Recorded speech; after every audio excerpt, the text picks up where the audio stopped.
Let's look at importing in Skeletal Meshes and Animations. Let's go into our DCCs first. Before exporting animations, we need to export the bind pose. Ensure that it only contains the animated rig in its bind pose, the skinned mesh, and that convert deforming dummies to bones is checked. For exporting animations, we should only export the rig, and we need to ensure that there are separate animation files for each state. Easy way to do this is to split them up using FBX Game Exporter by saving multiple files, in either Maya or Max. We also need to ensure that they only have convert deforming dummies to bones checked and nothing else, as these should not have meshes on them anyway. Name each clip appropriately and the file name as well.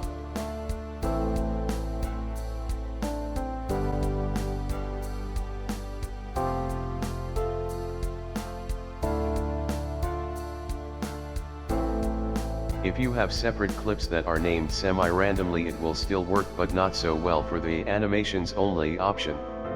Import as skeletal mesh with Anim. Add only skeletal meshes. Assign textures for each of them. Select all of the animations you need to import in for this skeletal mesh. The result will be in an Anim subfolder of whatever skeletal mesh you just imported in.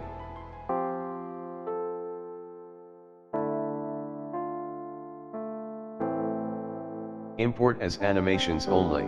You can only batch select animations to import. In this case, we'll go with an extreme case of non-existent naming conventions. The script will ask for a pre-existing skeleton asset or ask you to import a new one for the specified animation set. In this case, we'll try importing another skeletal mesh for this specific animation set by double-clicking. And a familiar UI shows up, asking for the same things. Now it will ask for the next set.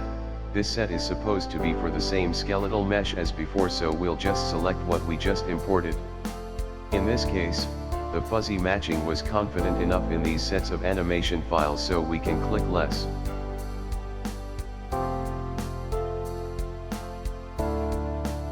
And looking through, we'll find the animation files have been imported inappropriately. And now you are ready to start importing in your own skeletal meshes and animations. Thanks for watching.